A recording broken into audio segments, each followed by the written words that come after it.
오늘은 아까도 말씀드린 것처럼 성례 주일 중에서도 특별히 세례를 베푸는 주일인데 일부 예배 때는 우리가 세례식이 없습니다만 여러분 다 세례 받으신 분이잖아요. 여기 세례 받으신 분들이라 우리가 세례가 뭔지를 다시 한번 더 말씀을 통해서 점검하고 또 우리가 먼저 은혜 받고 또 오늘 세례 받는 사람 우리 주부에 보면은 다 이 명단이 나와 있습니다. 학습, 세례, 유아 세례, 그 다음에 입교, 다 세례라고 이렇게 보시면 됩니다. 오늘 이렇게 학습, 입교, 유아 세례 받는 사람들을 축복하고 또 그 의미를 우리가 다시 한번 더 되새기는 시간이 됐으면 좋겠습니다. 여러분 잘 아시다시피 이 개신교에서는 성찬식과 아울러 이 세례식이 두 성례로 지금까지 자리 잡고 있습니다. 천주교 가면은 7성례가 있습니다. 7가지 성례가 있는데 개신교는 딱 2가지밖에 없습니다. 이 세례식하고 성찬식 이 2가지밖에 없습니다. 이건 말씀을 전하는 것만큼이나 의미가 있는 이게 이제 눈으로 보는 은혜입니다. 이 설교는 말씀을 전한 귀로 듣는 은혜라면 성찬식하고 세례식은 우리가 눈으로 보고 또 몸으로 참여하는 그런 은혜라고 할 수가 있습니다. 그만큼 세례식은 성스럽습니다. 영광스럽고 성스러운 것이 세례식이라 할 수가 있습니다. 예수님께서 세례를 받으시고 이 물 위에서 올라오실 때 그때 이 세례식이 얼마나 성스러운지를 잘 기록을 하고 있는데 마태복음, 마가복음, 누가복음에 공간복음에 다 같이 기록을 하고 있습니다. 예수께서 세례를 받으시고 물에서 올라오실 때 하늘이 열리고 하나님의 성령이 비둘기같이 내려 자기 가운데 자기 위에 임하심을 보시더니 하늘로부터 소리가 있어 말씀하시되 이는 내 사랑하는 아들이요 내 기뻐하는 자라. 여러분 이게 이제 예수님은 하나님의 아들 되심을 증거하는 그런 기록이기도 합니다만 그러나 세례의 성스러움을 증거하는 기록이기도 합니다. 오늘 우리가 이 교동문에서 보았던 것처럼 예수님께서 이렇게 세례를 받기 위해서 나오니 세례요한이 당황하면서 내가 당신께 세례를 받아야 되는데 어찌 당신이 나한테 세례를 받겠다고 오시냐라고 반문을 합니다. 그랬을 때 예수님께서 하신 말씀이 뭐라 그럽니까? 허락하라. 우리가 이와 같이 하여 모든 의를 이루는 것이 합당하니라. 모든 의를 이루는 것이 합당하다. 예수님께서 세례를 받으시면서 이 세례식이 얼마나 소중한지 얼마나 영광스러운지를 이렇게 간접적으로 설명을 하셨는데 모든 의를 이루는 것이다. 그런데 예수님 받으시는 이 세례는 여러분 요한이 증거한 것처럼 예수님이 받으시는 세례는 물세례 수준입니다. 물세례 수준. 예수님은 안 받으셔도 되는 분인데 이 의식에 참여함으로 말미암아 하나님의 법을 이루실 뿐만이 아니고 자신의 겸손을 드러내시기도 하고 이 물세례가 얼마나 소중한지 가르쳐 주시기도 하셨습니다. 그런데 요한은 예수님이 주실 세례는 오늘 우리가 베푸는 세례는 단지 물세례 수준이 아니고 물과 뭘로 주는 세례입니까? 성령으로 베푸는 세례라. 그만큼 영광스럽고 성스러운 의식이 세례식입니다. 오늘 본문에서도 얼마나 세례식이 영광스러운지를 잘 설명을 하고 있습니다. 이 본문을 중심으로 세례, 입교 또는 유아 세례 또는 학습이 얼마나 영광스러운지를 확인하고 감사하고 함께 또 기대하는 그런 시간이 됐으면 좋겠습니다. 오늘 본문은 이 로마서 6장 1절부터 4절까지 본문은 은혜를 더하게 하려고 죄를 지을 수 있느냐는 질문으로 시작이 됩니다. 예수 그리스도를 믿음으로 의롭게 된다. 즉 은혜로 우리가 구원을 받는다는 그 말에 대한 사람들의 반응입니다. 반발이라고 할 수 있습니다. 반발. 자, 그러면은 은혜로 구원을 받고 믿음으로 의롭게 된다면 죄 마음대로 지어도 되겠네 하는 그런 반발심이 그들 속에 있어서 이런 질문을 하게 된 겁니다. 여기에 대한 바울의 답변은 간단 명료합니다. 아주 단호합니다. 2절입니다. 뭐라고 대답을 합니까? 그럴 수 없다. 우리가 죄에 더 거할 수 있느냐? 죄를 지을 수 있느냐? 그럴 수 없다는 겁니다. 왜 그렇습니까? 왜 우리가 죄에 거하면 안 됩니까? 죄에 대하여 죽은 우리가 어찌 그 가운데 더 살리오? 죄에 대하여 죽었기 때문에 더 이상 죄를 지어서는 안 된다. 죄에 거할 수 없다. 그렇게 대답합니다. 이 말은 단 한 번도 죄를 지어서는 안 된다. 그런 뜻이 아닙니다. 바울도 원하는 바 선을 행치 않고 원하지 않는 악을 행하는 나는 대간절 누구냐? 죄에 대하여 죽었다고 했음에도 불구하고 여전히 죄를 짓고 있는 자신에 대해서 탄식한 장면이 여러분 7장 15절부터 쭉 나오지 않습니까? 그렇죠? 예. 그랬던 것처럼 우리가 절대로 죄를 안 짓는다. 그런 뜻이 아닙니다. 그러므로 이 말은 아주 신비스러운 이야기입니다. 다시는 죄를 짓지 않아도 되는 그런 신분으로 우리가 바뀌어졌다. 죄를 도무지 안 짓는다는 뜻이 아니고 죄를 짓지 않아도 되는 신분으로 우리가 바뀌었다. 여러분, 저 죄를 안 짓는 것보다도 훨씬 더 신비스럽고 영광스러운 말입니다. 우리 신분이 바뀌었다. 이제는 더 이상 죄에 끌려다니지 않아도 되는 그런 존재로 우리가 바뀌어졌다. 그런 뜻입니다. 갈라디아서 6장의 그 뒤에 마지막 부분에 가면은 새로 시험을 받는다. 우리가 세상에 대하여 죽고 세상은 우리에 대하여 십자가에 못 박혀서 우리가 새로 시험을 받게 되었기 때문에 더 이상 죄에 끌려다닐 필요가 없는, 그럼에도 불구하고 죄를 지었습니다. 그렇죠? 죄를 짓게 됐어요. 그래서 그 탄식이 더 컸습니다만, 그러나 우리가 더 이상 죄에 머물 수 없는 것은 죄에 대하여 죽었기 때문에 더 이상 죄를 짓지 않아도 되는 신분으로 우리가 새로 시험을 받았기 때문에 그렇습니다. 우리가 앞에 붙여놓은 표에 보면은 어떻습니까? 베드로 전서 1장 3절부터 7절까지 보면은 우리가 새 생명과 경건에 속한 모든 것을 받아 신의 성품에 참여한 이런 존재가 됐기 때문에 이제는 죽음의 죄에 끌려다닐 필요가 없어졌다라고 그렇게 말씀하고 있습니다. 얼마나 참 영광스러운죠?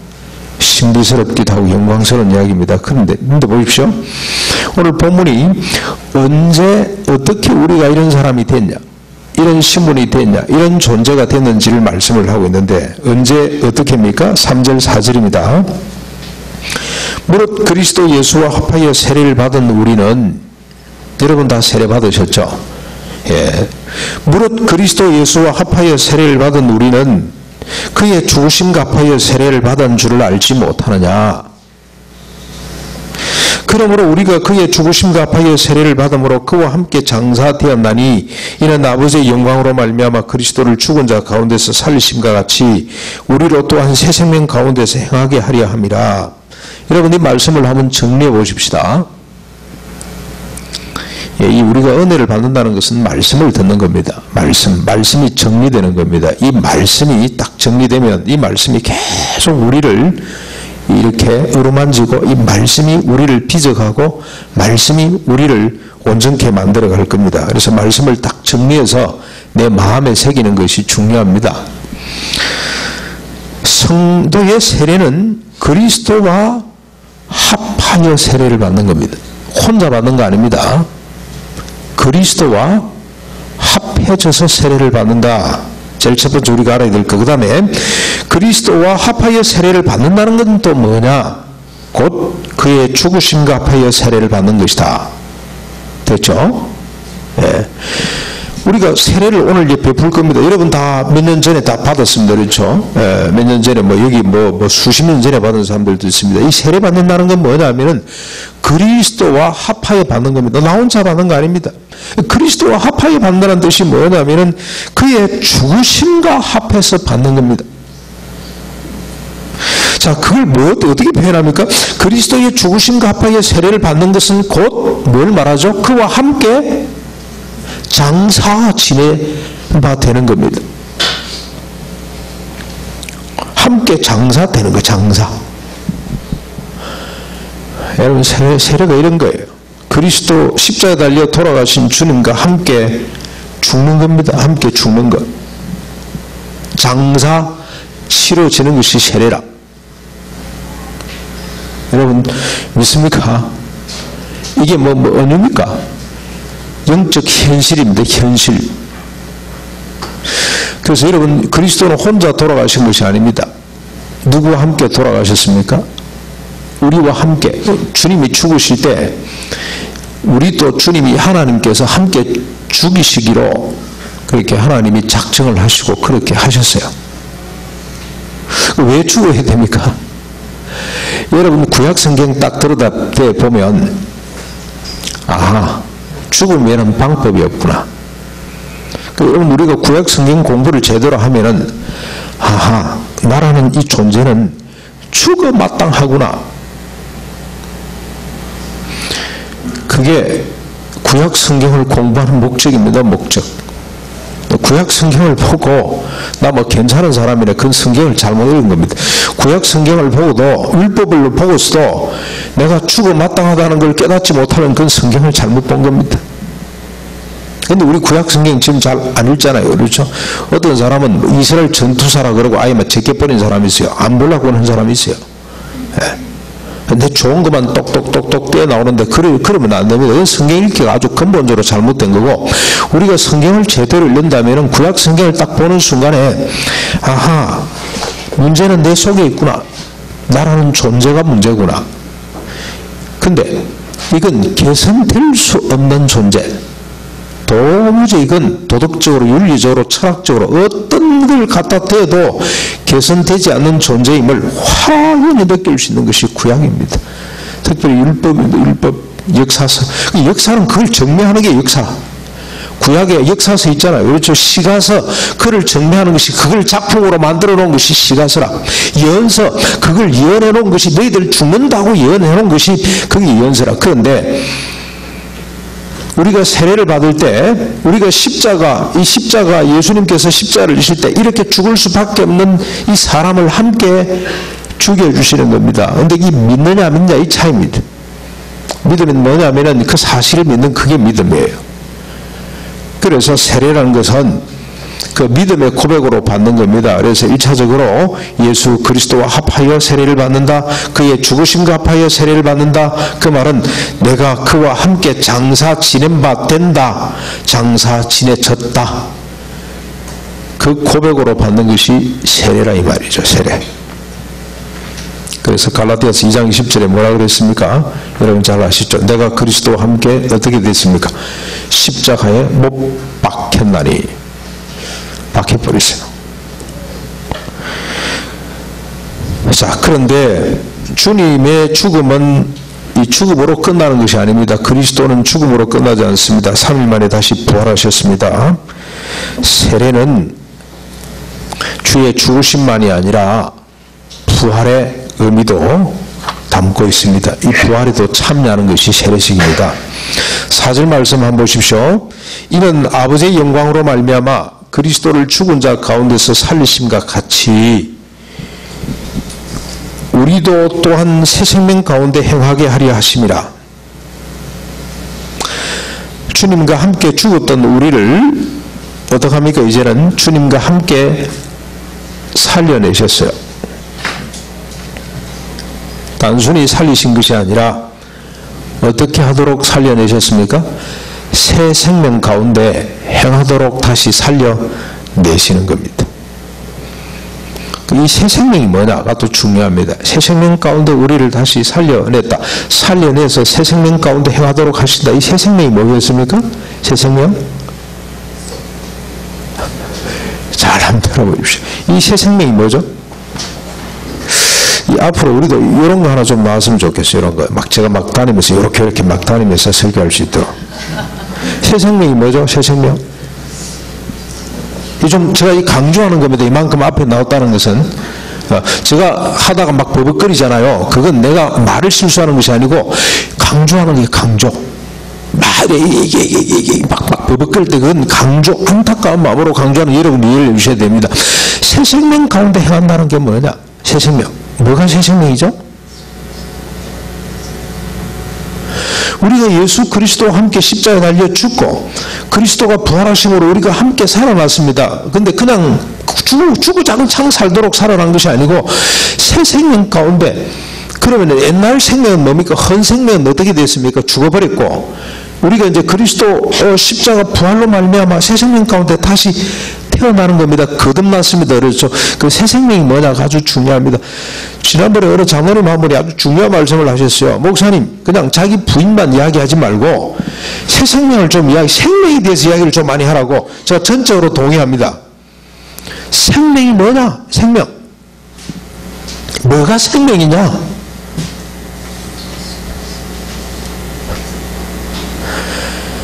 이게 헷갈려요. 우리가 지금 보면 아브라함에게 약속 3가지 기억납니까? 뭘 약속했습니까? 하나님께서 아브라함과 이삭과 야곱과 요셉에게 똑같이 약속했던 3가지 뭐죠? 첫 번째, 땅을 주신다. 두 번째, 돈을 주신다.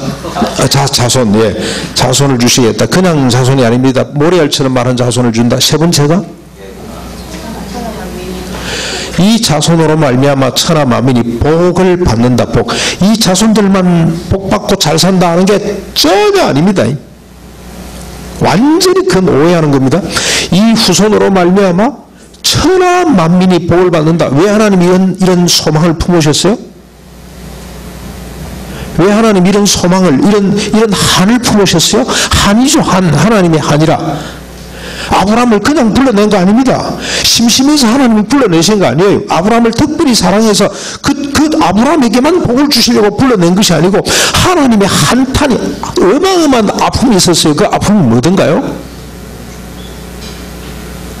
그 아픔이, 보십시오. 우리가 성경을 얼마나 우리가 왜곡되게 자기중심적으로 읽어버리고 마는지, 그 하나님의 아픔을 이해를 못하면 아브라함에게 이런 약속을 왜 주셨는지 이해가 잘 안 돼요. 하나님의 한탄, 하나님의 아픔. 여러분, 하나님 뭐 때문에 한탄 하셨더라. 그래서 어떻게 하셨습니까? 세상을 홍수로 싹 쓸어버렸잖아요. 뭐 때문에? 사람이 생각하는 바가, 모든 생각이 항상 악할 뿐임을 보시고. 근데 그게 잘 안 드러나요. 근데 이게 확연히 드러나도록 하기 위해서 하나님께서 주신 선물 하나가 있는데, 그게 뭡니까? 율법이라. 율법 딱 갖다 들어대면은 사람의 모든 생각이 항상 악할 뿐임을 발견할 수밖에 없어요. 이 문제를 하나님이 처리하기 위해서, 자, 그럼 악의 값은, 죄의 값은 뭡니까? 사망입니다. 죽였대요. 홍수로 진멸한 것처럼 하나님이 이 땅의 모든 인간을 다 죽이셔야 되는데, 하나님이 인간을 사랑하셔서 어떻게 하셨습니까? 예수 그리스도를 죽게 만들고, 그리고 이렇게 항상 악할 뿐일 수밖에 없는 이 인간을 어떻게? 너희들 다 죽었느니라. 다 죽었다. 하나님이 그렇게 약속을 하고, 하나님이 그렇게 작정을 하고, 하나님이 그렇게 선포를 하고, 하나님이 그렇게 이루셨어요. 이게 하나님의 지혜라. 그래서 다윗 같은 사람은 하나님의 지혜는 너무 높고 귀해서 내가 도무지 미치지 못한다. 이 영적으로 뛰어난 사람들의 시를 보면은 하나님의 그 섭리, 하나님의 그 지혜는 너무 영광스럽고 높고 신비해서 도무지 내가 미칠 수가 없다. 내가 도무지 거기에 이를 수가 없다. 그런 고백을 했습니다. 주님이 그렇게 모든 인간을 다 죽이시고 항상 악할 뿐임을, 그래서 치밀할 수밖에 없는 인간을 하나님이 딱 예수님 안에 집어넣어서 다 죽이고, 예수님 3일 만에 하나님이 부활시켰잖아요. 다시 살아나게 하셔서 함께 죽었던 인간을, 예수 그리스도를 믿는 인간을 어떻게 했다고요? 새 생명 가운데 다시 태어나도록 했습니다. 이 새 생명은, 이 새 생명에 대한 증거가 고린도, 여기도 있죠. 신의 성품에 참여한 자가 돼서 어떻게 되는 겁니까? 믿음의 덕의 지식을 쭉 해서 형제 우애와 아가페적인 사랑. 그 다음에 여러분, 바울은 고린도 후서 5장 14절부터 17절까지 새 생명이 어떤 모습으로 나타납니까? 다시는, 기억나죠? 다시는 자기 자신을 위해 살지 않고 오직 누굴 위해 사는 겁니까? 그리스도를 위해 산다는 것이 곧 타사를 위해 사는 겁니다. 내 중심이 아니고 너 중심으로 사유하고 행동하는 것이, 그게 새 생명입니다. 그게 생명입니다. 생명. 원래 우리는 그런 인간이 아니었어요. 철저하게 자기중심적으로 사고하고 행동할 수밖에 없었던 인간이 어떻게 바뀌는 겁니까? 어떻게 거듭났습니까? 새롭게 태어났습니까? 지난번에 우리 라브리가 또 참 이야기를 들으니까 자기 부정, 자기를 없애버리라 그런 줄 알고 엄청나게 우리 청년들이 아직까지도 이 부분에 대해서 잘 이해를 못하고 있는 것이 아닌가 그런 생각이 들어요. 자기 부인이라는 것. 율법으로 자기 실체를 발견하지 못한 사람은 이게 부담으로 다가와, 부담으로. 자기 부인이 뭐지? 그러나 율법을 통해서 자기 실체를 깨달은 사람, 아하, 철저하게 나는 뇌를 중심으로 살 수밖에 없는, 사고할 수밖에 없는 부패하고 타락한 인간이구나 하는 걸 절절히 느낀 사람은 자기 부인, 이게 진리력, 이게 생명이라는 사실을 확 느끼게 됩니다. 이게 희망이다. 이게 소망이다. 나를 위해 살지 않고 다시는 자기 자신을 위해 살지 않고 그리스도를 위해 타사를 위해 산다는 것만큼 이게 복된 일이 없다. 이게 바로 구원이다. 높은 꼭대기를 지향하는 인간, 이게 바로 부패하고 타락한 죽은 사람들의 특징입니다. 에로스적인 열정을 쫓아가던 인간이 어떻게 됩니까? 이제는 아래로 흘러내려가는, 밑으로 내려가는, 이게 생명이에요. 생명. 옛날에는 누가 크냐 가지고 따졌던 인간이, 누가 크냐, 누가 학벌이 높으냐, 누가 더 뭐 잘났냐, 누가 더 예쁘냐, 누가 더 무슨 돈이 많냐, 그걸로 가지고 평가하던 인간이 어떻게 평가합니까? 있음 그 자체, 아니 어떻게 보면은 고통받는 또 다른 타자를 소중히 떠받드는, 이게 생명이란 말이죠. 생명. 믿습니까?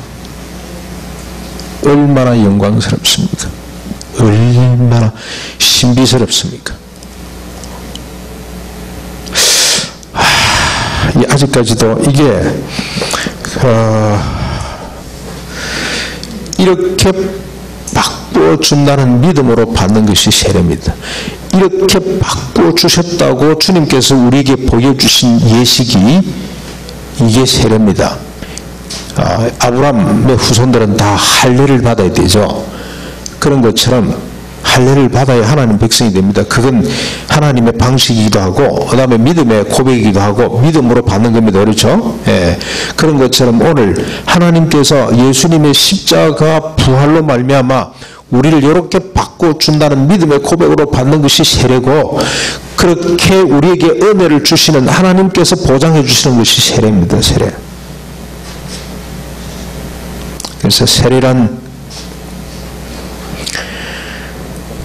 십자가를 지신 예수 그리스도와 함께 죄에 대하여 죽고 부활하신 예수 그리스도와 함께 새 생명에 대하여 사는 것, 이걸 믿는 믿음으로 받는 신비롭고 영광스러운 의식이 세례입니다. 하나님이 지혜로 정하시고 성도가 믿음으로 받아들이는 것이 이게 바로 세례입니다.